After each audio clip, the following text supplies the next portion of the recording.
Мужик заходит в бар и заказывает 10 стопок водки. Бармен спрашивает: «Как так, сразу 10?» «Да, 10. Наливай». Бармен наливает 10 стопок водки и ставит их в один ряд на прилавке. Мужичок берет первую 10-ю стопки водки, поднимает и выливает на пол, а остальные 8 выпивает одну за другой. Тогда бармен удивился, конечно, и спрашивает: «А почему вы первую и последнюю вылили?» «Слушай, сынок, первая всегда невкусная, а от последней я блюю». Молодой матрос поймал золотую рыбку. Та просит: «Отпусти, я выполняю любое желание». «Ну, тогда выполни первое желание капитана, когда он утром выйдет на палубу». Капитан утром выходит, потягивается и говорит: «Ёкарь мне взад, ну и погодка». Перед прыжком с парашютом инструктор напутствует курсантов: чтобы не совместить 2 прыжка в одном, точно выполняйте мои указания. «А как можно совместить 2 прыжка?» – спрашивает один из курсантов. Очень просто. Первый и последний.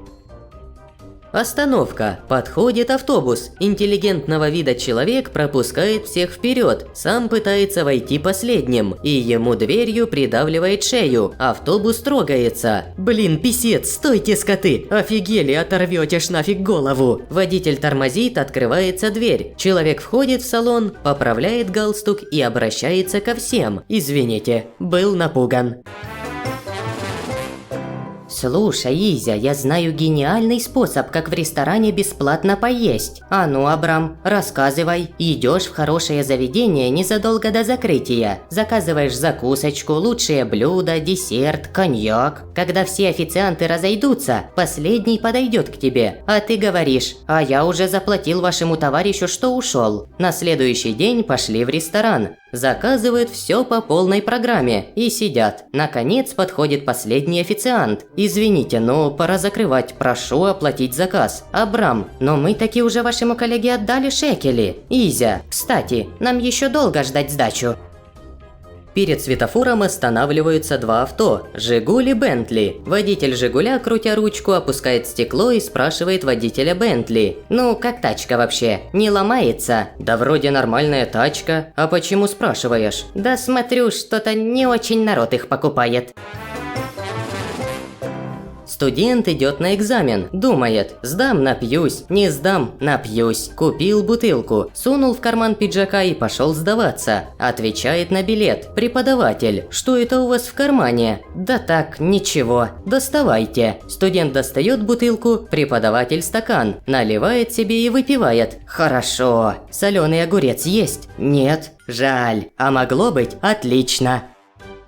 В одной воинской части 2 дембеля решили над старшиной подшутить. Подходят и спрашивают: «Товарищ прапорщик, а что тяжелее, килограмм железа или килограмм ваты?» Тупой вопрос. Конечно, килограмм железа. А вот и неправильно. Одинаково они весят. А вот я сейчас фигану вас обоих по голове. Сначала килограммом ваты, а потом килограммом железа. А потом посмотрим, что тяжелее. К доктору приходит бегемот, а на голове у него сидит лягушка. Доктор спрашивает: «На что жалуетесь?» Бегемот не успел открыть рот, а лягушка говорит: «Да вот какая-то хрень к заднице прилипла».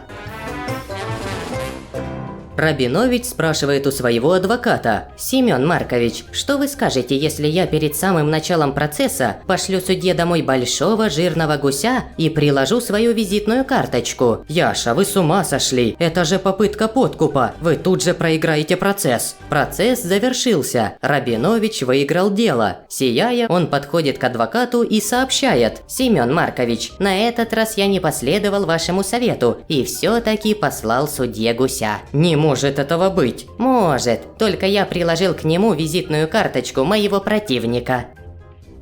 Взволнованный мужик вбегает в аптеку и спрашивает фармацевта: «У вас есть что-нибудь от поноса?» Однако у фармацевта что-то переклинило в мозгах, и он по ошибке дал мужику успокоительное вместо таблеток от поноса. А когда до него дошло, какую ошибку он совершил, мужика уже и след простыл. Через несколько дней мужик снова заходит в эту аптеку, и фармацевт ему говорит: «Я прошу прощения, мне очень неловко, но в прошлый раз я дал вам не тот препарат. Скажите, вы хорошо себя чувствуете?» «Да все нормально. Тогда я правда обдристался, но мне это было по барабану». Американцы с азербайджанцами поспорили, у кого пожилые дольше живут. Приехали азербайджанцы в Америку и в старом районе в больнице под Капельницей в реанимации нашли 103-летнего старика. Поехали американцы в Азербайджан. Видят, с горы на огромной скорости старик спускается. Его останавливают, спрашивают, сколько ему лет. Он отвечает: 102. Американцы вздыхают с облегчением, мол, победили. И тут один из них интересуется: а куда вы так спешите? От отца убегаю. Американцы переглядываются. А почему? Я деду нагрубил.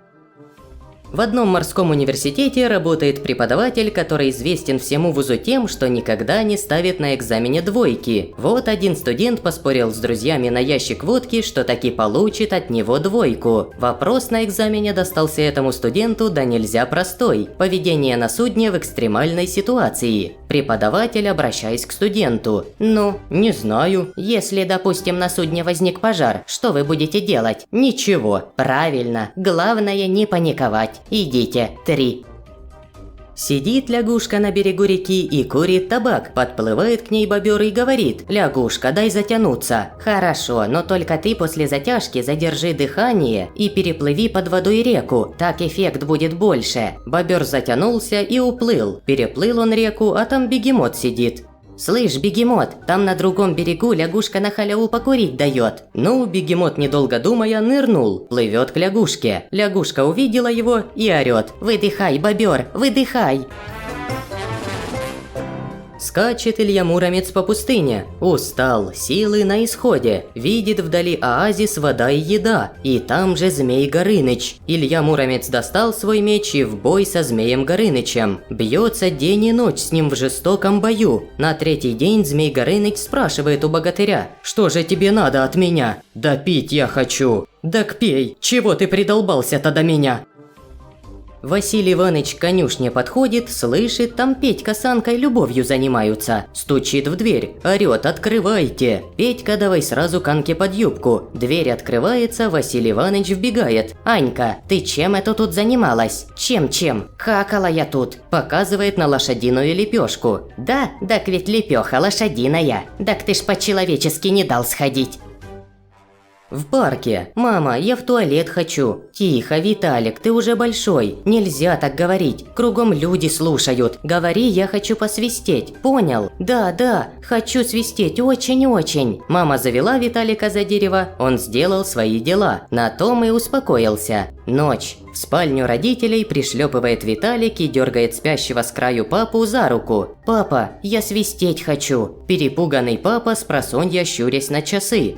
«Витя, ты сдурел? 1:30 ночи. Всех дома разбудим». «Но я очень хочу». Папа опупевшим шепотом пытается отогнать этот кошмар. «Витя, мама спит, бабушка спит, все спят. Иди и ты спать, а завтра вместе посвистим сколько хочешь». Вовочка, всхлипывая и переминаясь: «Папа, я не могу терпеть, я буду прямо сейчас свистеть». Папа, переворачиваясь на бок, засыпая: «Ну хорошо, посвисти, только тихонько-тихонько и мне на ушко». Ползет альпинист на скалу, вдруг видит, на вершине, зацепившись одной рукой за выступающий камень, в позе лотоса висит йог и читает книгу. Альпинист обалдел и спрашивает: «А правду говорят, что вы, йоги, все можете?» Йог отрывает руку от камня, перелистывает страницу и обратно цепляется за выступающий камень. Ну что за выдумки? Врут они, конечно. Один мужик ехал по сельской дороге и угодил в кювет. Сам выбрался и пошел искать помощь, чтобы вытащить машину. В одном дворе он встретил фермера, и фермер сказал, что вытащит машину конем. Зацепили трос, и фермер закричал: «Тащи, Бурка, тащи!» Конь ни шагу не сделал, стоит не шевелясь. «Тащи, Буцефал, тащи!» Опять никакой лошадиной реакции. Коняга стоит, ушами прядет. «Тащи, Сивка, тащи!» И Сивка легко вытащил автомобиль из канавы. Мужик спрашивает фермера: «Почему вы 2 раза называли вашего коня другими именами, пока не назвали своим именем?» «Знаете, Сивка слепой, и если он будет знать, что он один должен тащить, фиг сдвинется с места». Если вам понравились анекдоты, не забудьте поставить лайк, подписаться на канал и по желанию написать комментарий. Спасибо за просмотр. Пенсионер идет мимо школы и видит, что рядом с ней стоит экскаватор, явно с целью сноса старого здания, и на него тут же нахлынули воспоминания. Он подходит к молодому экскаваторщику и говорит ему: «Сынок, а я ведь когда-то в этой школе учился, столько лет прошло, а до сих пор не могу забыть. Ты даже не представляешь, какие воспоминания у меня с нею связаны». «Батя, это, конечно, все очень трогательно, но мне надо работать». «Подожди, не откажи старику в одной просьбе. У меня ведь есть одна мечта, связанная с этой школой». «Ну и?» «Дай мне по ней пару раз долбануть». 80-летняя Мария Степановна спрыгнула с балкона и упала как раз на проходившего внизу Николая. Вот так нелепо сбылась мечта Николая, который всю жизнь хотел, чтобы бабки начали падать на него с небес. Мужик приехал в Дикий Запад поохотиться на бизонов, нанял себе индейца-проводника. Идут они по пустыне, бизонов нет. Вдруг индеец падает ухом к земле, потом встает и говорит: «Здесь недавно пробегали бизоны». Мужик удивленно: «Откуда ты знаешь?» «Все ухо в навозе, так он еще и теплый». 3 кота, белый, черный и рыжий, спорят, кто из них самый ленивый. «Конечно я», – говорит белый кот. «Хозяин поймает в мышеловку мышь, принесет, а мне лень встать и съесть ее». «Это что?» – говорит черный кот. «Вот мне хозяин колбасы изжарит, возле носа положит, очень вкусно пахнет, а мне лень рот открыть и откусить». «А вы вчера крики слышали?» – спрашивает рыжий кот. «Да, слышали. Это я сел на свои яйца, и лень было встать».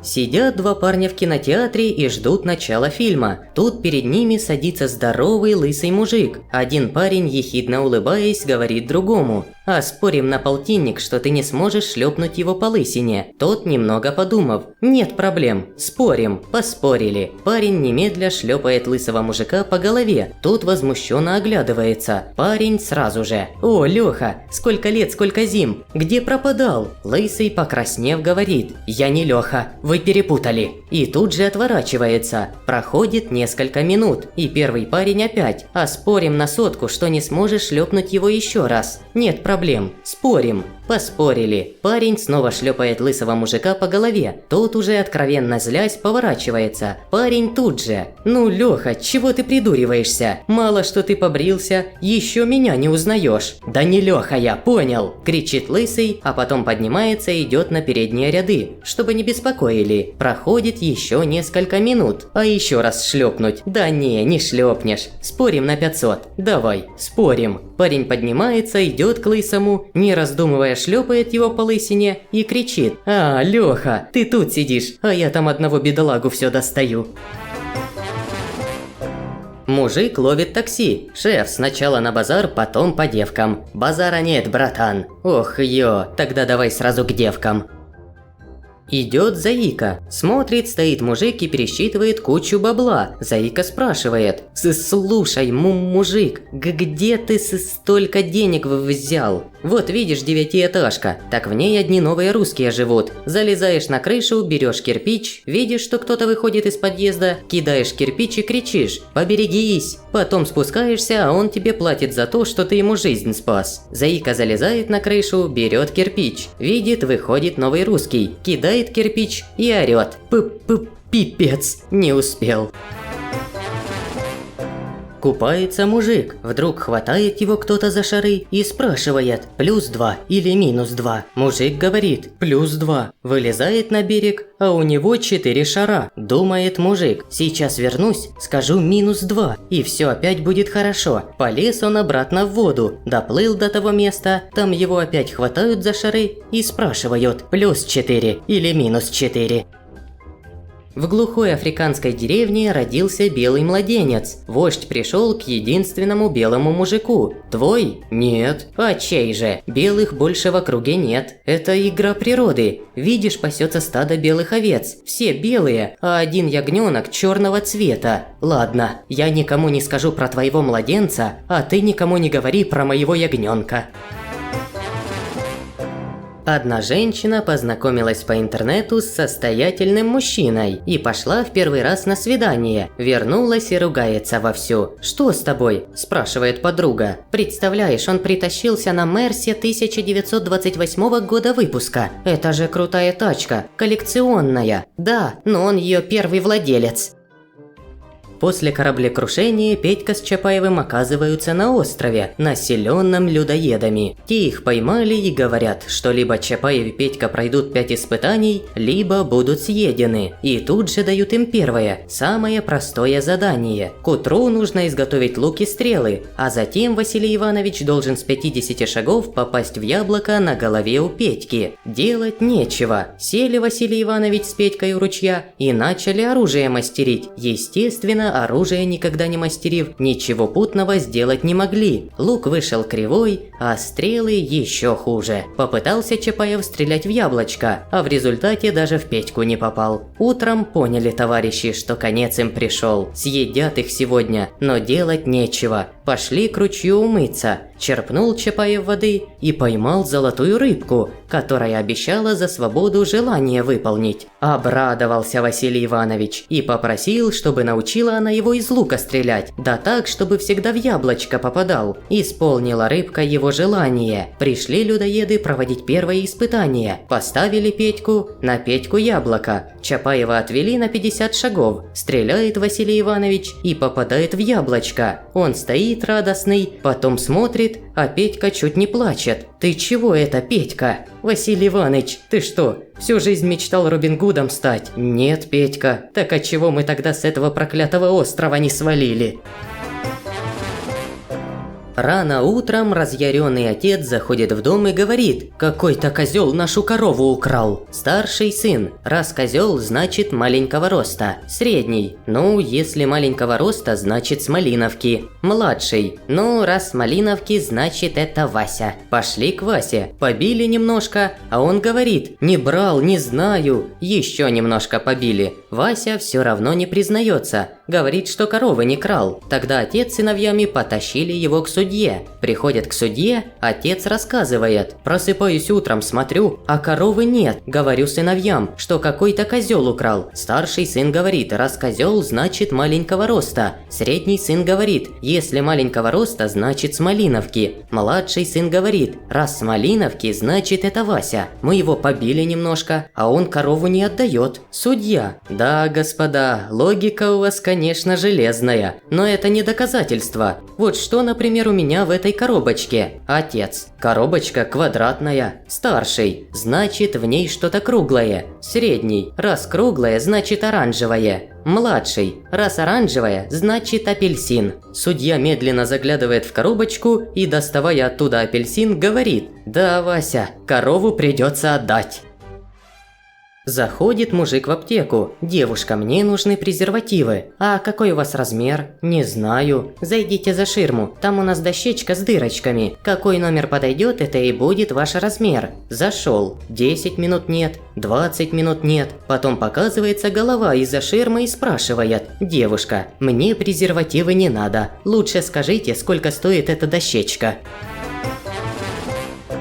Идет экзамен по философии. Студенту попадается вопрос «логическая цепочка». Конечно же, он проваливает экзамен. И напоследок спрашивает у профессора: «Ну а вы мне вообще можете объяснить, что это вообще такое? Логическая цепочка». «Хорошо. У вас есть дома аквариум?» «Есть». «Ну вот, значит, вы любите животный мир, природу, верно?» «Да, верно». Идем дальше. Если вы любите природу, это значит, что вы любите все красивое, верно?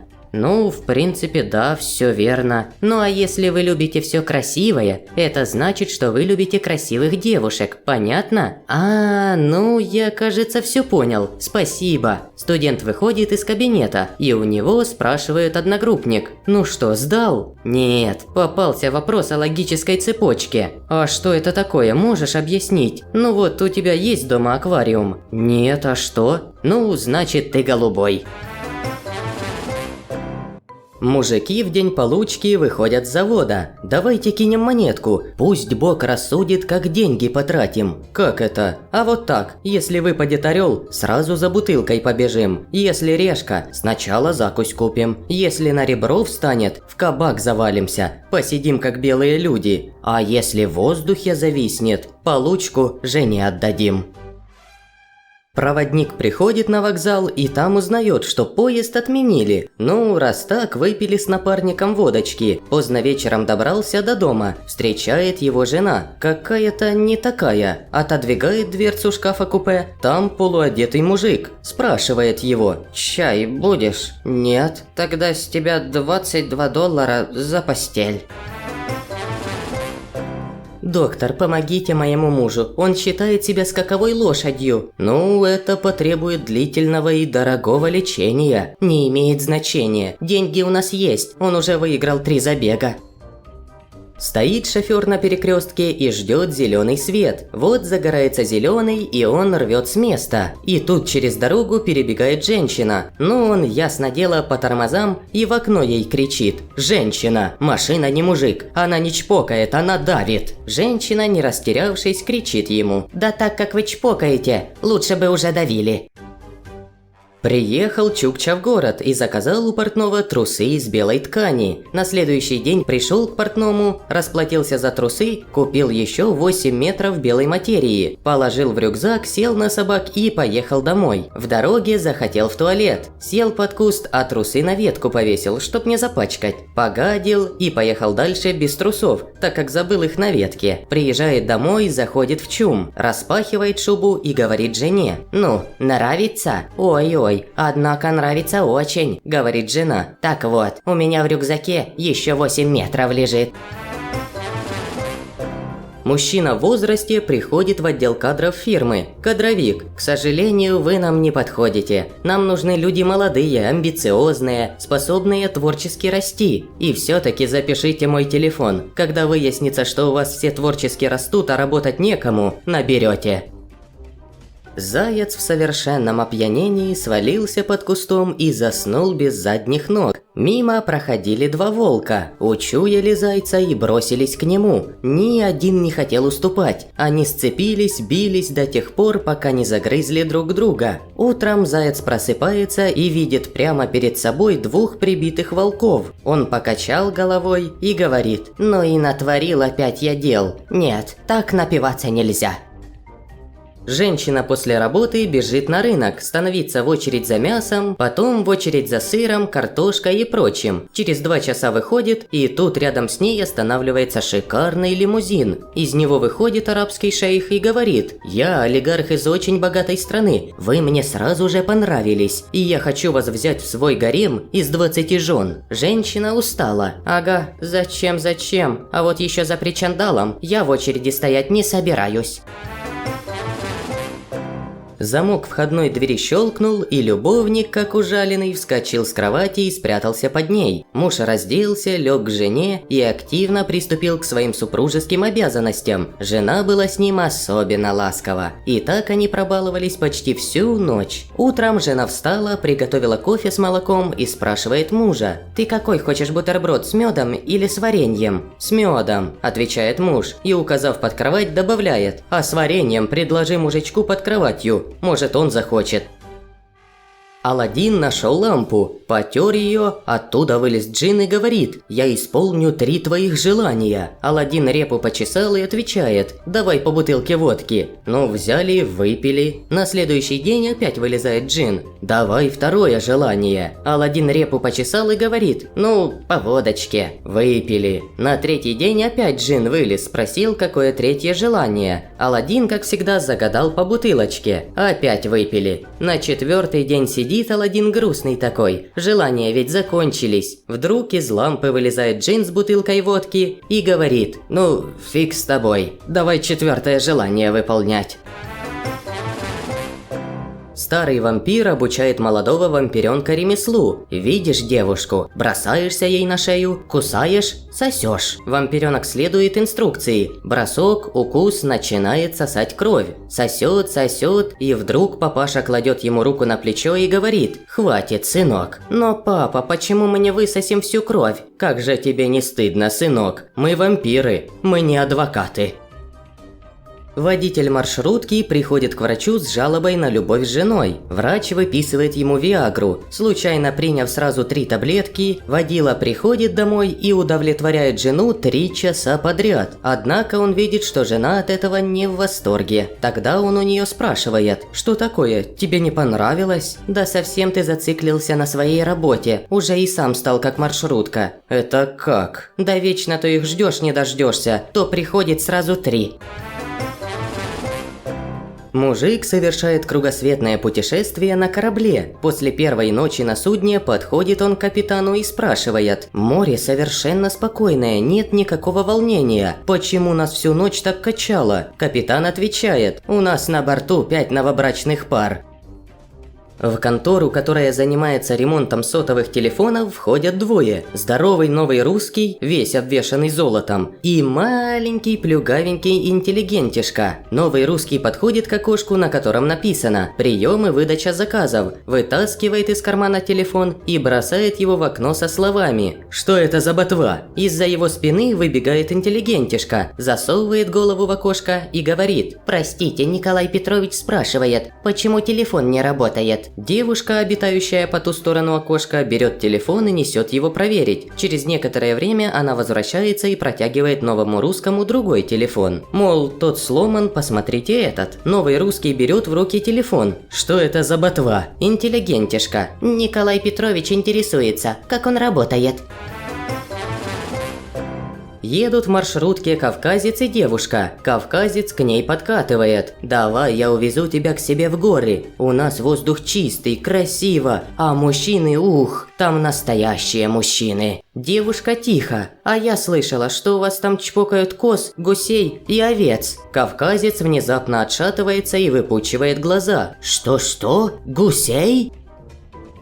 Гаишник останавливает машину и просит водителя предъявить права. Водитель, очень похожий на мужчину, протягивает права, в которых значится Сидорова Мария Ивановна. «По чужим правам ездите?» – оживляется гаишник. «Почему по чужим?» – удивляется водитель. «Техпаспорт!» – требует несколько сконфуженный гаишник. На свет извлекается техпаспорт на имя Сидоровой М.И. «Так», – говорит офигевший гаишник, глядя на водителя, – «а ну сымай штаны». После долгих препирательств водитель снимает штаны, и оказывается под ними мужик мужиком. Гаишник вне себя. «Ах ты ж падла! Ща я тебя за такие шуточки!» «Эх, товарищ сержант, какому-то причандалу вы верите, а нашим государственным документам нет».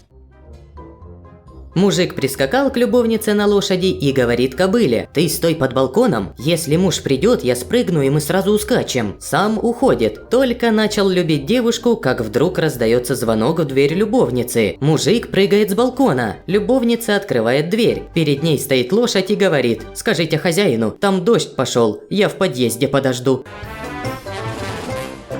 А знаете, господа, почему соседнее село Астафьево называется? Нет. Рассказывают, что стоял здесь как-то государь Петр Великий со своим войском. Проснулся утром в хорошем настроении. Вышел из шатра и слышит, что начальник караула грозится строго наказать уснувшего ночью часового. «Оставь его!» – благодушно велел самодержец. В честь такой царской милости и переименовали село в Астафьево. А всегда ли государь был в добром настроении? Нет, конечно. Скорее наоборот. Тогда понятно, почему соседнее село Ипатьево назвали.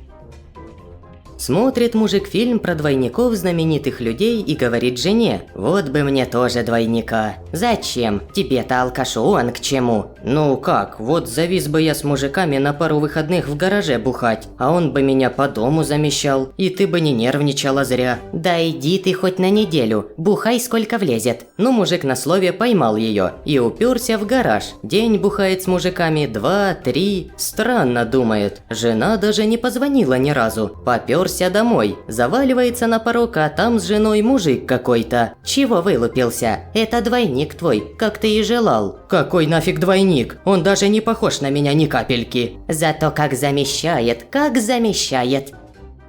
Царица объявила конкурс. Кто за ночь с ней сможет кинуть 20 палок, тому она отдаст полцарства, а кто не сможет, тому голову с плеч. Съехались мужики со всего света и давай напрягаться, но ни у кого больше 15 не получается. Много послетало голов, но тут объявился неграмотный Ваня Печник со здоровым агрегатом и принялся за дело, а считать-то не умеет, поэтому как закончит, палочку на стене рисует. Дошел счет до 18. Королева понимает, сможет ведь гад, а полцарства жалко. И начала она технично ногой, пока Ваня делом занят, стирать по палочке. Мужик рисует, она стирает. Мужик рисует, она стирает. Тут Ваня заметил это дело, стер все палочки со стены и закричал: «Так не пойдет, заново!»